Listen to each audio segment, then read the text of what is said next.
Welcome to Integrative Medicine with Dr. Leland Stillman. This show is for men and women who are exhausted, inflamed, living with brain fog, gut or skin issues, and who won't settle for answers like your labs are normal or just take this pill. Here, we focus on the root causes of disease and on what I call repair deficit, the gap between what your body needs for optimal health and performance and what it's actually getting. This podcast is not personal medical advice. It is education to help you ask better questions so you can make better decisions about your health. Thank you for joining us and welcome to today's episode. Dr. Stillman here, back again for another exciting episode of Stories of Hope, Stories of Healing. Today, I am joined by my friend Brian Richards, founder of SaunaSpace. He's an inventor, father, lover, husband. Did I miss anything? Son. Enthusiastic dolphin and manatee watcher. We were just talking about his enjoying Florida these days. And I wanted to bring him on because one thing that we see in practice very consistently is that sauna is indispensable for healing. And the mechanisms that I share with patients are numerous, but for the most part, they boil down to you eliminate toxins in your sweat. This is very well described in the literature. And these are toxins that are going to wear you down and destroy your health long-term, no matter what illness we're talking about. They're linked to heart disease, dementia, cancer, stroke, autoimmunity, allergy, everything and anything. So they're going to make you sick and ill and even, dare I say, dead before your time. So you should get them out. And then on top of that, sauna has got all these other benefits where it's helping to condition your cardiovascular system. And there's all kinds of research on things like heat stress and cellular longevity and vitality and things like that. And those are the main two things that I share with patients. And Brian's got a great story, which is how he ended up creating SaunaSpace. And I wanted him to tell it so people can really hear what's possible with sauna. Because when I tell people I think sauna is important for you, I've found that sometimes it doesn't carry the weight that I wish it did. And I want people to really hear this is what sauna can do for you. So Brian, thank you for joining me. Yeah, thank you for having me, Leland. Thank you for the tee off. I'm really grateful to be here. My story is an amazing story. And it's really only one of so many stories of people healing themselves with sauna. Sauna does help extend your health span, the years of your life that you're healthy. But the way it's doing that is it's reducing your risk of developing and dealing with disease. So it's like wherever you're at, your story is going to be different from mine when you use the sauna, but it works for everybody. When did you get sick? Well, when did you first fall like ill? sick per se. I was just non-optimal. So I had a lot of, this was 15 years ago, maybe now. Yeah. I was just low energy, Leland. I was low energy and I had acne on my back and I didn't sleep well. I had insomnia. An allopathic diagnosis would probably be like adrenal fatigue or something like that. Tell me, how severe was the fatigue? Well, so I'm 42 now. I was, late 20s and I would wake up in the morning and it would take some effort to like get up and go and get out of bed. And I'd get into a rhythm. I have a really good work ethic and I would get into the day and get working. But it was like in the beginning, it was hard to get going. And then at the end of the day, it was like at that time I was in rental real estate. So a lot of manual labor. And at the end of the day, I would just be tired. My brain was tired. My mind was tired. My body was tired. And I was like, you said you were in rental real estate and you're doing manual labor. Was this outside or is it inside? It was inside and outside. It was remodeling of homes. Were you breaking a sweat a lot of the time in your occupational work? Yeah. Quite a bit. In the crawl space, dealing with a lot of toxic materials, honestly, too. Well, you were. Yeah. So it was interesting to me because people will sometimes say to me, well, can I take a walk and break a sweat? And I'm always hesitant to say that replaces sauna because the volume of sweat is not the same. And the intensity of the heat is by no means the same.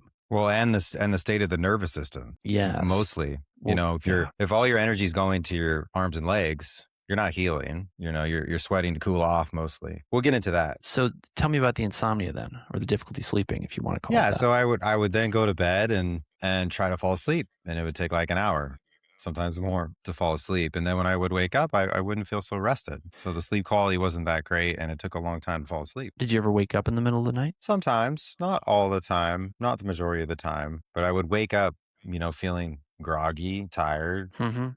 And I wouldn't be going to bed late. I'd be trying to go to bed before 10 p.m. Would you ever struggle to stay awake during the day? No, it's not like I was falling asleep. It was just more fatigue, low energy, and some moodiness, I'll admit as well. Some irascibility, like just quick, quick to anger, quick to react, quick to kind of like Interesting. not centered, not really hmm grounded.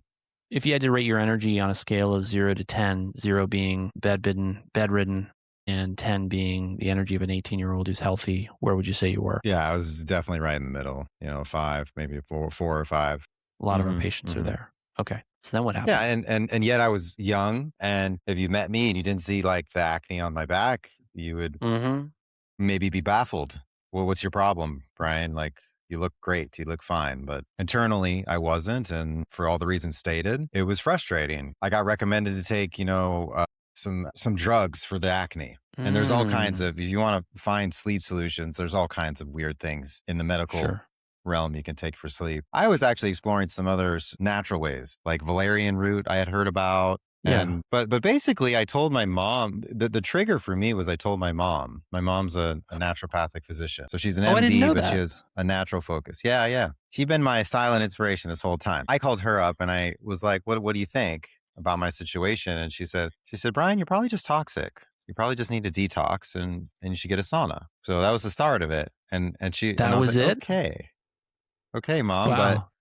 I went online and researched and found what I do, the electric incandescent light bath. So the world's first electric sauna, it's a sauna powered by incandescent light bulbs. And the use of it dates back over 130 years. It's kind of like forgotten in time kind of thing. Yeah. It was J. Harvey Kellogg who came up with that, right? Yeah. So right after light bulbs were invented, John Harvey Kellogg basically took light bulbs and created this big wooden Victorian cabinet that lined with light bulbs. And you would walk in and stand inside and close the door and you would stay there and sweat. And he had some just tremendous results. You could read about it in a book called Light Therapeutics. It's publicly available online. He tested it on like 50,000 chronically ill patients, and everything from chronic illness to acute snake bite victims.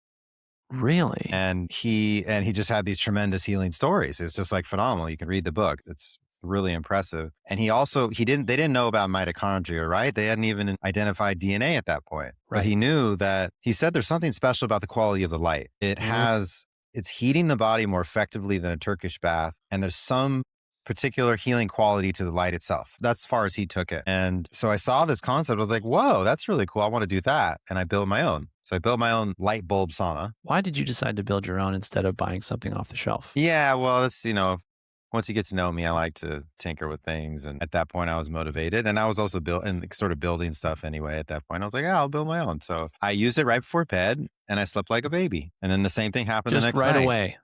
Right away. Immediate It's effect. like I was like, wow, I feel tired. Went to sleep and then woke up. I was like, hey, I actually feel pretty good. Did the same thing the next That's night. great. So the insomnia was gone and the quality of my sleep was like immediately better. Did you break a sweat each time? Oh, yeah. Yeah. How long were you sauning for then? Probably like 35, 40 minutes. And there are 4 250 watt bulbs. This is before SaunaSpace and before our Firelight bulb and before all of our sort of all the stuff we've been doing. But I waited till I sweated profusely, which is what you see in the sauna literature. You want to be sweating a pound of water out. You want to raise core temperature 3 degrees. So a pound of water means like you've got drops dripping down your arm. It's not a light sweat. It's a strong sweat. So let me ask you something. Does that mean that by the time you've got these drops dripping down your arm, you've given up a pound? Or does it mean that you get there and you keep going for a while? For me, it's when I see not just like some dripping, but I see sort of rivulets of sweat running down my arms, and there's a lot. And it's almost like the whole upper arm gets covered by a sheen of sweat instead of droplets. That's when I know personally, that's my point. And I've measured this personally with infrared thermometers and stuff, measuring core body temperature increase. Really? Back when I was more left brain about all this, but it's just a feeling thing. How did you talk to us about the thermometers you used? Yeah, you can use one of those instant read infrared thermometers. We talking about like the little laser ones? It's got like a little thing that you can put it here, you can put it in your arm, but it reads in like 2 seconds. It's not the old school thermometer that you stick in your mouth. And it's all back of the hand, you're attempting to measure a core temperature, sort of like you're trying to infer that. But if you do it over many sauna sessions and you measure different areas, you'll see what does a 3 degree more or less temperature increase look like? And how much am I sweating? What does that feel like? So you can do that. You can also weigh yourself. So the sweat, you take a digital scale, weigh yourself before and after. That's how much you sweated out. It's how much you lost. Right. So long as you got a good scale, which there can be a lot of noise in there. But yeah. Yeah. But you eventually get like a baseline. Another goal in the clinical research for saunas is to reach a state of subjective exhaustion. So you kind of feel like uncomfortable for a little Yes. bit. And you start to be like, I want to get out of here. If you can stay in just a few more minutes, you get a huge production of dynorphins, which leads to more endorphins afterward, which means you feel really just like when you're working out. Like, you want to quit. Yeah. You always seem so pleasant, Brian. You always seem like you just had an endorphin rush from your sauna. I endeavor to be authentically myself, and Yeah, there's a lot of joy in that, a lot of unconditional love as best I can most of the time. Sometimes my subconscious programming still pops up. sure. Reminds me and teaches me, oh, we got something else here to work on. So let me recap that again, because I really think this is important. And I think it's easy for people to kind of, either mishear or forget if they're just listening in the car, on the go, folding laundry, whatever. 3-degree rise in temperature, 1 pound of sweat looks like very significant sheen is the word you used of sweat on the upper arm. And then if you get to a point of subjective exhaustion where you feel tired and like your body wants to leave, if you then stick it out for a few more minutes, that's when you get a really big improvement or increase in dynorphins, which I want to mention something here for people. One thing we're very curious about in the practice is something called LDN, low dose naltrexone. And low dose naltrexone modulates the immune system through cells in the brain at very, very, very low doses. And it's a big deal now in autoimmunity. And I believe people are looking at it for cancer, but don't quote me on that. And if they are, I'm not sure where the literature is. But it's really interesting that people are having these really big improvements in health and some really remarkable outcomes in autoimmunity, in particular with low dose naltrexone. What does that have to do with sauna? What that drug is modulating is the neurotransmitters we're talking about being released post sauna. These are not just feel good, happy chemicals, which is kind of how they get billed in like the popular science and health literature. They are very complex immune modulating and behavior changing chemicals. So, I kind of joke with Brian, oh, you always seem so like pleasant and affable. But the simple reality of it is living in a modern, artificially lit, climate controlled world, I don't know how else to put it. People take on this kind of brittle, kind of like negative and kind of bland personality, I almost want to say. And I really believe that when we step into sunlight, when we step into sauna, when we're exposing ourselves to the frequencies that really help our bodies to be optimal, I genuinely believe they're having these very complex effects on our behavior and our personalities and not just our physical bodies in terms of like autoimmunity, allergy, cancer diagnoses, right? And I really am fascinated by this, as you may be able to tell. And it's one of the things I'm most curious about with sauna, because I think one thing about it is that it's such a powerful tool. The thing about powerful tools like sauna or ozone, or I could go on, is you can go so deep on the literature. Like you can have a whole textbook on mechanisms and biology and case studies and experiments. It just affects your body in so many positive ways. It almost sort of defies investigation or description. And this is just one of those little tie-ins that I can't help but remark on regarding what you've been saying about the dynorphins. It's great to zoom in on that one example, but it's also important, like you just said, to zoom out. We're spirit beings, physical bodies. These are vessels that hold something much greater than that which is seen and physical. And so there are temples. Yeah. And so we have to take care of our temple. And we're spirit beings. We're also light beings. We have physical systems fundamentally that are governed by light and electromagnetism and frequency. And the firelight and the sunlight and heat coming from light, as it is in my sauna, as it is from the sun, it reminds us of who we are. That we're infinite beings, we're infinite spirit beings. And this is our norm. Our norm is not the junk LED light and the EMFs and all the stress and the automation, the automaton, the robot mode. We're actually unlimited beings, possible of anything. We're the architects of our own reality, and we're reflections of God here on earth. And our mission is to be our authentic selves and like find our gifts, be of service to the world around us. And yes. To get there, though, we have to take care of the vessel. Yeah, just light, heat, grounding, and sweating in a passive state is all about cleansing. This is like the refiner's fire is to cleanse oneself, to temper oneself, to bring yourself back to yourself, but with a new awareness and a new clairvoyance or clarity about yourself and about reality. And with what we're faced with in the modern world, we need to take this seriously. like cleansing and like supporting the body's self-healing tools are essential to, being in a state of joy and happiness and oneness, I dare say. Yeah, I agree. And I think it's really interesting. There's lots of different places where people over the centuries have alluded to all of that. Many of them, well, I guess I'll just mention, like, I think about these a lot. I think it's in Matthew, Jesus says something like, first he says, you're salt. Then he says, you're light. And, what he doesn't mention is water, because at the time, water on planet Earth was effectively it hadn't been corrupted the way we've corrupted it. But he makes this point of saying you're salt and you're light. And I mean, I would say that implicit in that is knit together by water. And it is somewhat shocking to me how careless people are with the light and the salt that they're made of.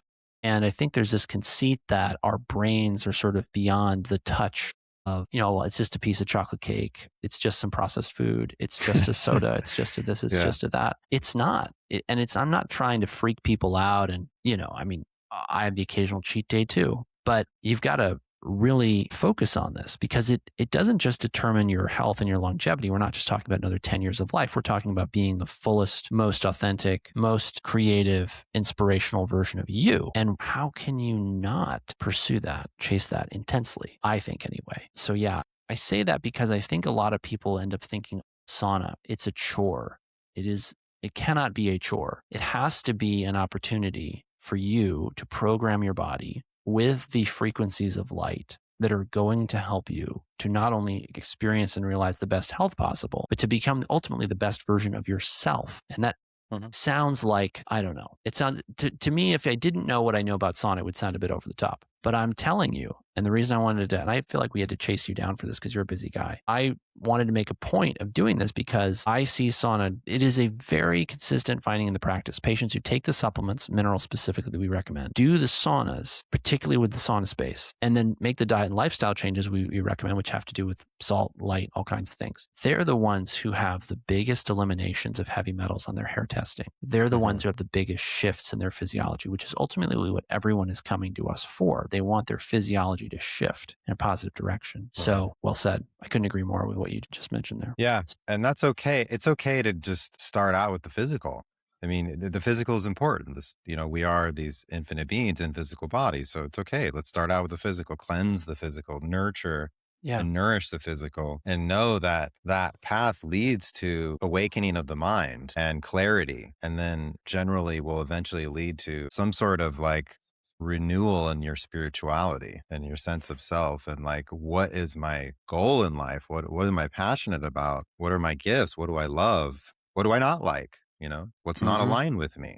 So I want to get back to your story. You started saunaing, you saw your sleep immediately improve. What happened next? Yeah, I was just really inspired to continue to use it. So I did so over 6 months, 4 or 5 times a week. And I was living life, I was in the business, this rental real estate, starting a family and things like that. And I noticed though, it sort of hit me after maybe 4 or 5 months, no, maybe 5 or 6 months. As I was waking up in the morning, I realized, whoa, my cognitive function is improved. My mind is super clear and sharp. Yeah. My recall, my decision making, my patience with my mother, you name it. It was all like. Can you give us a specific example? Well, the one I just gave was, for me, was the most impactful. Like, just more patient, even with my mother, with everyone, just more compassionate, more patient, more connected. As more connected to myself, I was able to better connect with others around me without like the judgment or the need to like correct or anything like that. Just be able to be. There was a sense of resilience and emotional resilience, I suppose, that was new, and it was fresh, and I was like, wow, this is amazing. And then on top of that, my skin looked amazing, like all the acne and stuff was gone. Energy levels were amazing. And my sleep, I really like had no issues with sleep. And nowadays still, the only time I have issues, I don't have like the best sleep, is if I eat something heavy after like 6 or 7 p.m., kind of a late night thing. I don't quite sleep as well, but otherwise super dialed in. And so I'm like, I just sat there in the sauna, otherwise living my life, living pretty cleanly. I'm not eating out much, probably an 80-20 rule of home cooked good foods, clean water. Yes. And so this was the only thing that I was really like, the big thing that I did differently was using the sauna 4 or 5 days a week. This all started in Columbia, Missouri, where SaunaSpace is based. Our factories in Columbia, Missouri. Yeah. And I want to point that out because the reality is sauna originated I think of it as having originated in very northerly cold places. Scandinavia, Russia is where it's most, I would say, well known and widely studied. Would you agree? Yeah, yeah. Well, I would say the more well-known cultural traditions are from there, but you really see sauna everywhere in the world. You have sweat lodges. Yes. You have little caves in Ireland. They go in and then put coals in there, and Japanese hot pools and Turkish baths. It's really everywhere in the world. They have some kind of sit quietly under a lot of heat and sweat tradition. That's exactly right. And I make that point because, the interesting thing about humanity is that all the other mammals are bounded in their geographic distribution by what they've got on their back. If they've got fur, if that fur is not, tundra built, they're not going to go there. And if they've got fur that's tundra built, you're not going to find them in equatorial Africa. And the reason that's important is humans can go everywhere because we do weird things. And what I find really interesting is that the further we've moved away from the location where we can survive without protective equipment, clothing, that is, we've brought the heat of that equatorial zone or tropical zone or subtropical zone with us. And if you actually really think about it, the zone where we can live without protective equipment, shall we say, is very narrow. It's like the tropics. Even in the tropics, you can get some cold temperatures that would freeze someone to death overnight. And so we've carried light with us in various ways as we've moved out of the tropics. And like you've said, the colder it gets, the more ingrained in the social traditions it becomes because it's more important. People found it to be more impactful. Like the Finnish, I think, have a saying, you probably know it better than I do, that like, if you can't cure it with, I think it's like vodka and sauna, it must be like deadly, like you're not going to recover. Which is, I'm not endorsing that for the record, but it's a saying I'm told in Finland. And so, it doesn't surprise me that you experienced this in Missouri, which is not a very cold, dark place. But particularly with our modern environments and when I say environments, I mean buildings, we've made our buildings very dark. They're not brightly lit oftentimes. Usually that's been sacrificed on the altar of energy efficiency. We are going to have an energy efficient home. And so even if you live in Florida, you're going to have these tiny windows and your house is actually going to be kind of dark, which I think is really a tragedy because it turns into people with diseases of what I would call light deficiency when they live in a very well-lit place. In places like Columbia, Missouri, you have that on top of the cold gray winters where you don't get a lot of sunlight. And so the further north that a patient is, or the less light they get in their environment. Like I have patients who are, working in an office where maybe it's a north facing office, maybe it's in a northerly place like Chicago, maybe it's got like in big cities, sometimes somebody will have a window and there's like a wall. They just look at a blank wall of brick, which I think is very sad. Those people, the more light you don't get, or the less light you get, I suppose I should say, the more I care about you having a sauna, because until we've fixed what I view as the light deficit, I don't know or can't rule out that is not the thing holding you back from healing. Anything you want to add to that, Brian? Quick pause. If you're listening to this and thinking, he's talking about me, I'm tired, foggy, inflamed, and it feels like no one can figure out why, then your next step is not another random protocol. It's a structured assessment with myself or a member of my team. Go to stillmanmd.com and click book a call. Pick a time that works for you and add it to your calendar. On that call, we'll look at your story in more detail and see whether our framework is a good fit for your situation. If it is, we'll outline what a realistic path forward could look like for you. This is not emergency care, and it's not a promise of cure. It's a calm, structured way to stop guessing and see whether our approach is right for you. We have a limited number of these appointments each month. If this conversation is hitting close to home, visit stillmanmd.com now and book a call with myself or a member of my team. Thank you for listening. Now back to the episode. Yeah, for sure. Like the sun can satisfy over 2/3 of our caloric needs. The sun, and it's the near infrared light in the sun that's doing this because it's going in deep and it's stimulating mitochondrial response. It's like delivering energy. Photons of light from the sun or our Firelight bulb in the SaunaSpace are converted into electrons in the body. These wavelengths of light, particularly near infrared, because it's what goes in deepest into the body, stimulates melatonin and glutathione production. So that your antioxidant reserves of the body are refilled. Yes. It also, there's this thing called redox potential, which I don't want to get too much into the weeds, but basically we're supposed to have this, all of our cells are supposed to have this charge that's built up, and it's supposed to be -4 millivolts of negative electrical potential, like capacity to do stuff, cellular signaling, move stuff around, do things. And the near infrared light from the sun or from Firelight sauna, it goes in and it corrects and reestablishes this thing called redox potential in the cells. And when that is optimal, everything that happens in the cell is working. Like if a cell has -4 millivolts, it doesn't have any inflammation. It doesn't have any like signs of disease. It basically works perfectly. Water is structured. Yes. Cellular signaling is vroom, vroom, vroom really fast. And as we're in the modern environment, lots of blue light, lots of EMF, lots of stress. We don't have any sunlight. That voltage drops and this battery pack that we have, our capacity of our cell to do things drops. So that's a huge thing that light does. It's not just all these other things. It like restores optimal electrical function of the cell each time you get I out totally into agree. it. And so what we do at SaunaSpace is we said, hey, let's mimic the sun. Let's make an incandescent light source, which produces heat from light and sort of the longer wavelength infrared, but it also produces what's called red light therapy. So where we have light receptors in our mitochondria, in our little power plants in our cells that absorb these wavelengths of light, and they produce a tremendous array of healing effects. I want to mention a couple quick things before we jump into the bulb. So everything you said, I agree with, and I want people to understand it. The way that I view it anyway as a clinician is, you can't think about your body in the reductionistic way or the mechanistic way of it's a bunch of hoses and tubes and struts and pulleys and levers. This isn't how the world or the body work. The truth is that your cells have all these receptors in them, and it's much more important to think about your body as something that needs to be tuned just as much as it needs to be nourished. So like you don't just put gas in your car, you make sure that the engine has the right amount of gas flow to the engine to combust. And if too much or too little, it doesn't work. So what I see happening often is that people have heard, I need to take glutathione or I need to take melatonin. And we'll use these things judiciously because people can have material deficiencies. But the problem is that with how wired your metabolism is into light, how can you possibly just approach it from, and I just had an interesting conversation. It's funny this is happening today. Just had an interesting conversation with a woman whose labs and history somewhat puzzle me because she says she's eating 120 grams of protein a day, which is a fair amount for her height and build,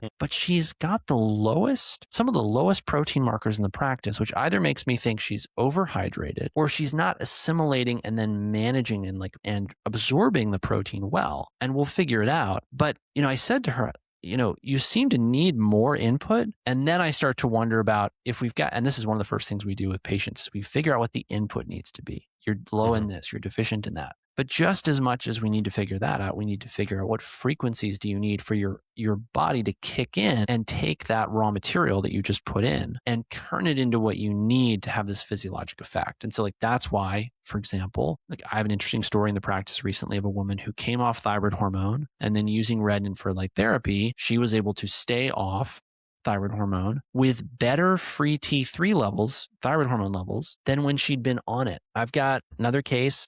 He mitigated EMF and he said, this worked better for me than taking a thyroid hormone supplement. It's real. This energetic stuff is real. You can't maybe touch it, feel it, see it the way you might like. I think there's a psychological thing here. I'd actually be kind of curious your take on this, Brian. I think people are very satisfied by buying bottles and boxes and bags of things, including pills. And I think there's something about the brain doesn't necessarily have the same attachment to a sauna session when it should, right? Does that make sense? Yeah, totally. I think there's a couple things going on there. Even in natural wellness, there's this emphasis on a transactional approach to health. Like you're missing A, B, and C. Oh, yeah. You need to do X, Y, and Z. You need this bottle, this thing, this test. And so for that, number one, people are not thinking of light as food. Light is the ultimate nutrient. Light is actually food. And there's junk light, just like McDonald's light. And then there's organic, biodynamic light, and there's natural light. That's incandescent light. Light from the sun, light from the firelight bulb, from the fireplace, incandescent light bulbs. This is all the highest quality light, and this is the light that we're biologically programmed, divinely engineered to get this form of light. So light's a food, and when we're under the blue lights, we're eating junk light, and it's terrible. It's poisoning us. But we have good light. It's nourishing for us and healing for us. So that's number one. But number two, I think you touched on it, and I feel it's a very challenging and yet important topic to at least mention. All physiological disease has a root in the emotional subtle body. So you don't develop anything physiological unless you first have an emotional, spiritual, subtle body disease. You have some incoherence where you've absorbed emotional energy or you've held on to some emotional energy that then will begin to manifest in that organ or in that tissue on a physical level, and that it has its roots in the emotion. So we can go in, guns a-blazing and do sauna and dose like all kinds of supplements, and we can resolve the physiological ailment, right? We can restore health to the physical system, but the disease will just come back if the emotional body is unaddressed. And the challenge with that is there's not nearly as much financial incentive to work on ourselves psychologically. Like, what is our subconscious programming? And where are we hating ourselves or not loving ourselves or feeling guilty or shameful or judgmental towards ourselves? And how do we work on that? There's so many amazing, effective tools out there, but there's not nearly as much money or financial incentive as there is for products, supplements, and then in the medical world, surgery and all the other crazy stuff that they recommend. That's, but sitting down and looking at yourself in the mirror and telling yourself, I love you, doing mirror work like that and looking at ways that you're judging yourself and telling yourself, I forgive myself, I'm a child of God. It's okay. Everything's okay. There's nowhere to go. We're here now in this moment, the present, which is all that matters. And we're going to start taking care of ourselves now. These types of things, they're messy and they're challenging. They're hard. It's much easier to say, okay, doc, I got those 3 bottles and I'm taking them. Now what? Yeah. What's also, now that I've thought about it in this conversation, I think it's easier to take a couple pills or a handful of pills than it is, for many people anyway, to like strip down, jump in the sauna with a towel, sit there for 30, 40 minutes and then get out. I just think one of the main reasons I wanted to do this podcast with you was just to communicate the fact that we cannot replace this with a pill. And we really can't replace it with anything. And, I see this so often. Someone's 50, 60, 70, they've got a significant toxic burden in their testing. I can see it. It is evident. It is undeniable. I know it's the tip of the iceberg. And I know that the more serious they are about chipping away at the iceberg, and not just the tip, the better the results they're going to get long term, no matter what else they do, right? No matter how many rounds of supplementation we do, with how many rounds of lab testing, or what advanced protocols we do, I know that's going to be one of the highest leverage things for them to do to move the needle from where they are to where they want to be. And I honor your point to this of, you do need.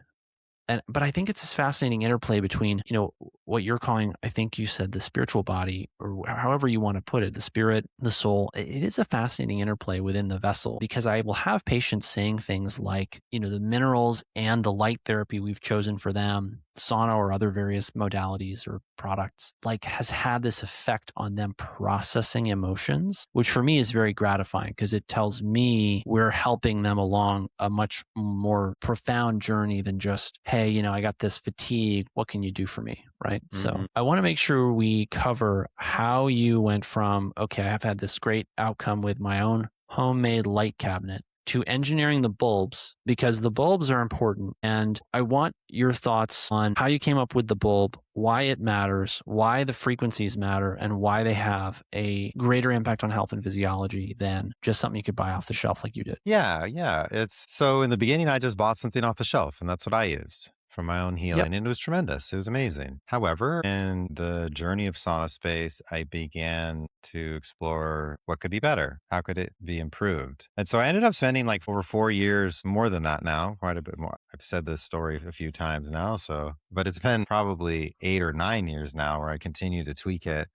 And I started out saying, how can we emit more light therapy? So more near infrared light, more of what's in the literature is called photobiomodulation. So the use of red and near infrared light to heal tissue. These are wavelengths that are 600 to about 1,000, a little bit more, 1,000 nanometers or so. So it's a pretty narrow band. Most of that band is in the invisible. There's a little bit invisible red light. And these are the wavelengths that are absorbed by the mitochondria's cytochrome C. It's the mitochondria's light receptor enzyme. And to do that, I began redesigning the filament to basically allow it to run hotter at a higher Kelvin, which shifted the spectrum into a higher frequency. So there was more wattage, more irradiance, more milliwatts per centimeter squared coming out in that wavelength band. It's a broad spectrum light source that still includes all of the infrared past that band, which is where the infrared light starts to heat you at about 1,000 nanometers and then greater. And there's some mid infrared.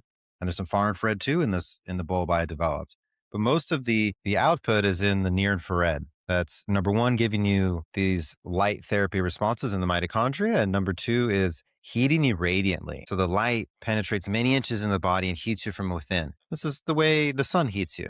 So when you feel that sort of inner warmth when you go out in the sun, that's because it's the light itself that heats you. So I set out to make this bulb and eventually did it. It uses a very special color of red stained glass. So it's not dyed or sprayed or coated. It's sort of it's a boutique bulb, and it's also force tested with water. So it's turned on and it's splashed with water for 20 seconds to ensure it's like a really high quality bulb, because as we started increasing the temperature of the filament, it starts to reduce the lifespan of the bulb.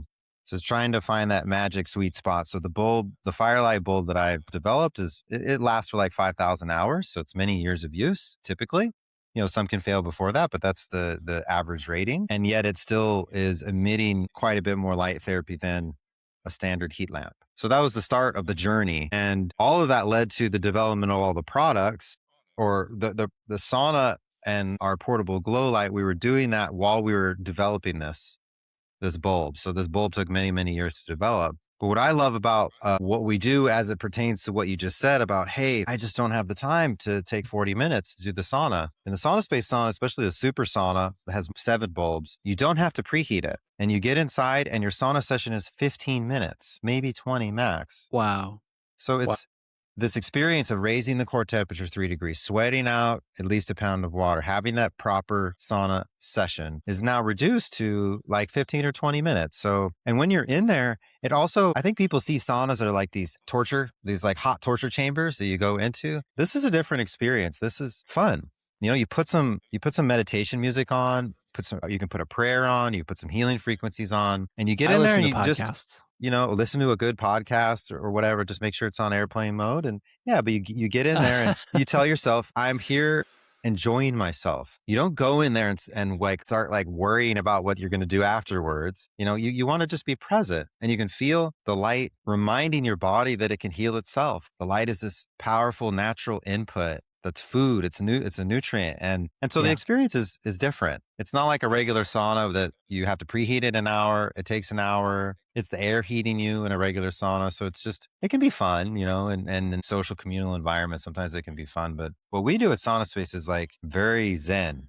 It's very nourishing, very grounding, it has the grounding mat too. So you get out and you feel revitalized and better than you did going in. Like way more. Let's mention specifically that, because I don't know if you mentioned this specifically, but so people know, you created a sauna covering that is a Faraday cage. Yeah. There's an upgrade to the sauna called the Silver Lining, and it's a 35% silver organic cotton material that is grounded to the grounding mat and the light panel. So when you close the curtain, the whole thing is a grounded Faraday cage. So that's why if you're taking your phone in there, you want to put it in full airplane mode so it's not transmitting anymore. For sure. Because it's not, it's creating this EMF free haven. So you go inside, there's no Bluetooth, there's no Wi-Fi or cellular.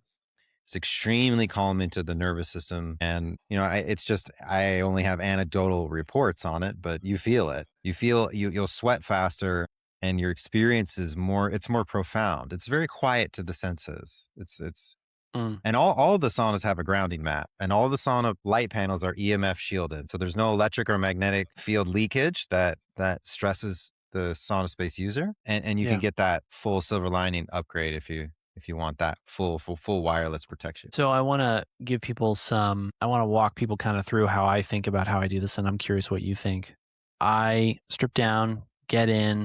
I find the SaunaSpace to be very comfortable. I really like getting in and sitting there on the stool. It's a very comfortable stool, I guess as stools go. I have my towel on the stool and then extending in front of me, in front of my feet, so that I can sit and have all the sweat drop onto the towel, because I want to be able to pull all that stuff out and not get it all over the floor mat, which you can do. I just don't know what happens after 100 hours of that. Any thoughts on that? Yeah, we actually have our own floor towels and stool towels now. It's called the Pure Layer Towel System. I have to hook you up with that, Leland. Oh, great. Yeah, we would love that. End of last year. So yeah, it's a floor towel that matches the floor. And then there's a stool towel with many layers that cinches over the top of the stool. So you sweat on that. Great. And then, as you said, you remove the towel. Yeah, when you're done, and everything stays really nice. So I usually start sitting on the stool facing the light. I've got my elbows on my knees, and so I'm sort of leaning forward into the light. I like to get my face and my head nice and hot. I hear different people saying like, you shouldn't do that, you should do that. I don't worry about it. I just do it. It feels good. And then as I heat up, I start to back off from the lights, and eventually I'll turn around. So I'm getting both sides, my back and my front. And sometimes if I particularly like if I'm feeling like moving, I'll like stand up and bend over the stool, or just like move a little bit to get different parts of my body with the sauna. Any other tips, thoughts on how to use it? Yeah, you want to drink some clean, structured water before you get in. Yeah.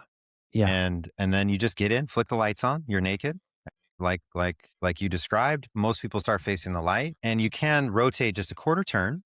So you can face this way and then go like that, and then continue to rotate a quarter turn if you want, instead of just front to back, to get like that maximum exposure to the light. And also as you heat up the front, then you get hot, it gets intense, you rotate. So you're not overheating any part of your body in terms of like a comfortability standpoint. The blood that was here starts to flow to the side or to the back. And you actually get like a contrast therapy of sorts, because like the front that's facing the light is really hot, and then back here it's actually cooler. And then so all of this is just really like shunting blood throughout the torso really effectively. And you just rotate it as many times as you want. If you have the super sauna with more lights, you'll rotate more quickly because it's quite intense. And you're just going for that end of, those endpoints we've described. And when you get done, you get out, you pull your stool towel out with you. Most people like to go rinse off in the shower. And I alternate. Sometimes I use an exfoliating brush when I rinse off in the shower over my whole body. Some people will say, no, that's heresy. You need to use it's a dry brushing, which you need to do at the very beginning of the sauna session or even before. You can play around with both. The brush and the sauna both activate your lymphatic drainage, your lymphatic system, and the vigorous scrubbing does even more so. And then when I'm done with all that and I've dried off from the shower, I drink another glass of structured water, and I'm always usually adding some type of natural electrolyte to it, like sea salt. Sometimes I'm taking humic and fulvic acid, which is pretty much the safest binder you can take out there. A lot of people actually recommend that too. There's a lot of great binders out there, but taking a binder either right before the sauna session or right after is highly recommended, because some of the toxins are not sweated out. Some kind of go to your bowels. And when you've consumed that binder, you're just helping the body to continue to eliminate. Yeah. So one thing I'll note, if you're a patient at the practice or you're in our community online, we have a lot of resources for you in terms of minerals, hydration, that we use to figure out how much water or mineral content to give someone. As a general rule, I just want people to know that if you're going to sweat out, you said a pound of water or sweat, really it's sweat. A pound of sweat being approximately the same density as water. What is that? 16 ounces in a pound, 16 ounces of water, right? So this immediately increases your daily hydration need by a significant margin, almost invariably. So be aware of that. I have an electrolyte and mineral replacement solution document on my Substack, drstillmanuncensored.com. If you just put in electrolyte solutions, you'll find it. And I cover what we use post-sauna there. But as a general rule, people just need to be aware. If you're feeling, and I haven't run into this in clinical practice, I must say, if you're feeling worse or tired or wiped out, and some people particularly would say like POTS, low blood pressure, will struggle to tolerate the sauna, my answer is more minerals, not necessarily more water, but you want to get those inputs right so that you can tolerate the sauna and then also have enough water to really excrete the toxins in the first place, and know that it does change your fluid requirements over the course of the day. So yeah, the electrolytes Brian, are really important, and I'm sure you have some great recommendations. I personally just like to stay really natural with it and not have like cheap powdered electrolytes. It's basically like lab, table salt. It's not like, I try to stay away from that stuff. There's some different forms of sea salt and other versions stuff with like sea salt. Yeah, there's even forms of like dried sea salt that are droppers that are easy to use. And like you said, you don't necessarily need a whole lot more water, but you can really increase temporarily the amount of electrolytes you're taking. The brain dehydrates faster than any other tissue of the body, really. So like if you have a headache, the quickest way to get rid of it is just put a ton of sea salt in a little bit of water and drink it. And your headache will like get reduced like that. It's usually the brain is just lacking in electrolytes. So it's like simple stuff, but definitely For something some that's people, important yeah. to monitor when you're using the sauna. Yeah. Anything else you want to share with people? Wow, we covered a lot. Where SaunaSpace is based in the US, and it's all handmade with love. And it's definitely a different experience. You have to try it out. That's why it comes with the trial. But it is a fundamental aspect of it's a very high frequency healing technology that supports your well-being wherever you're at. Whatever age or stage or lifestyle you have, you will feel better and you'll extend your health span and basically reduce your risk of brain related issues when you use sauna frequently. And we all need more light. So our product delivers both in ample heaping portions. And yeah, our other products too. We didn't talk much about the glow, but the glow, I have it next to me. I see one behind you there, hiding behind you. That's right. It's a cool product. You can use it all day long. It's bringing that natural, biologically coherent spectrum indoors to your indoor space. So it cancels out blue light and flickering light. So for screen fatigue, screen work, but also just to have nice light indoors. It's not LED, especially after dark. It's kind of like having your own little fireplace buddy next to you all day long. And of course, it's used therapeutically on the body and targeted applications. Yeah. So we love the SaunaSpace. Strongly recommended to patients. We've got a affiliate link and a code to get you a discount, which will be in the description of this episode, wherever you are listening to it. Brian, thank you so much for joining me. It's been a pleasure. Thank you, Leland. Appreciate you. Thank you for having me. Yeah. Thanks everyone for joining us. We'll see you next time. Thank you for listening to Integrative Medicine with Dr. Leland Stillman. If this conversation felt uncomfortably familiar and you're ready for someone to take your story seriously, your next step is to book a call with myself or a member of my team.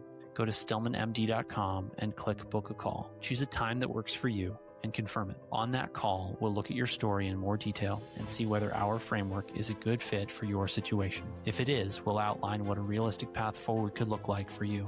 This is not emergency care, and it's not a guarantee of results. It's a calm, structured assessment where we'll create a plan to help you achieve your health goals. We have a limited number of calls available each month, so if you see a time that fits your schedule, book it right away. Again, the link is stillmanmd.com. If you find this podcast helpful, subscribe, leave a review, or share this episode with a friend or family member who needs help getting their health back. I'm Dr. Leland Stillman. Thank you for listening, and until next time, be well.